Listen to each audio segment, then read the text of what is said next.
어떻게 하면 저 학생의 삶을 그리스도께 돌이킬 수 있을까? 지금 이 한국까지 온 거는 너희 뜻대로 온 것 같지만 그 배후에 하나님께서 다 너희들을 뽑혀서 니네들이 여기 온 거다. 안녕하세요. 안녕하세요. 네, 저는 소리빛 선교사입니다. 저는 주인의 선교사예요. 저희는 미국에 이민자로 삶을 살았다가 선교사 헌신을 하게 된 커플입니다.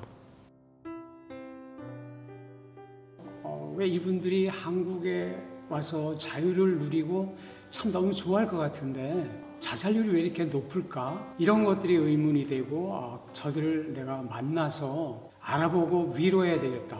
북한에 대한 공부를 하던 중에 북한 사역은 교육이 굉장히 중요하겠다.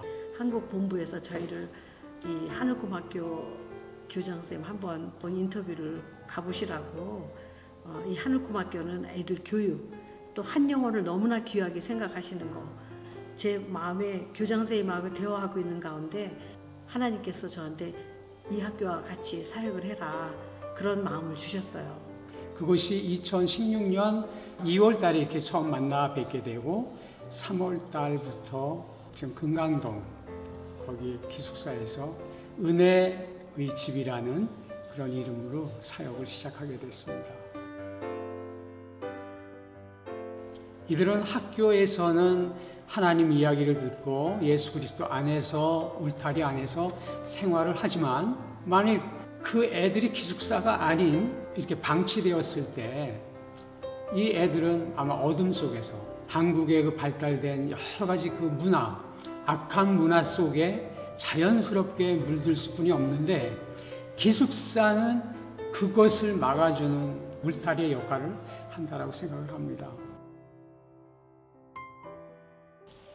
일을 하시는 분은 하나님이시고 저희는 하나의 그분을 돕는 막대기 같은 존재죠. 이게 특별히 어떤 기적적인 사건이 일어나는 것이 아니라 매 순간순간 그 모든 일과들이 그분이 하시는구나. 그저 나는 이들만 품고 사랑하면 되는구나 이런 생각을 합니다. 정말 하나님이 하시죠. 모든 거. 한 학생이 새로 이렇게 들어왔는데 어떻게 하면 저 학생의 삶을 그리스도께 돌이킬 수 있을까를 기도하면서 참 애를 많이 썼는데요. 근데 하나님께서 놀랍게 지금 시간이 지남에 따라 참 아름다운 예수 그리스도의 형상으로 이렇게 만져가시는 것, 닮아가는 것 그런 것들을 느낍니다. 잘 따라주지 않고 그 기숙사에서 예배를 드릴 때 예배를 거부하고 또 그런 거를 항의하고 할 때 굉장히 당황스러웠었어요. 뭐 아이들을 소리 지른다고 애들이 고쳐지는 게 아닌 것을 제가 알기 때문에 정말 힘들어서 하나님 어떻게 하면 좋겠습니까? 하나님한테 계속 말을 한 거죠. 근데 지금은 그 아이들이 찬양을 흥얼거리고 성경을 암송을 하고 그 삶의 태도들이 바뀌어지는 것이 너무 감사하죠.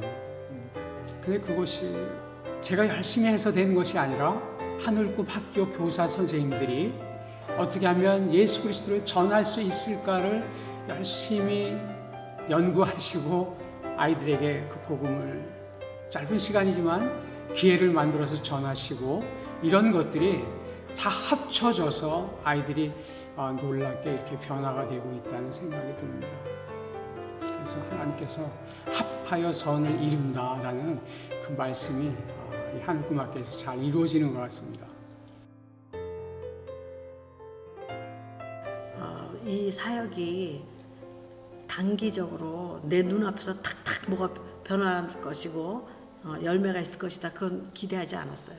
오직 하나님께 맡기고 내가 할 수 있는 것이 아니라 하나님께서 하셔야 된다라는 그런 확신과 기다림.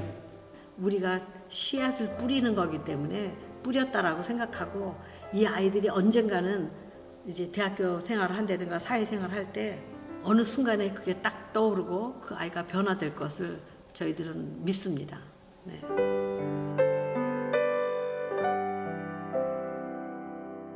비록 무화과 나무가 무성치 못하며 포도나무에 열매가 없으며 감람나무에 소출이 없으며 밭에 식물이 없으며 우리의 양이 없으며 외양간에 소가 없을지라도 나는 여호와를 인하여 즐거워하며 나의 구원의 하나님을 인하여 기뻐하리로다. 얘들아 사랑해.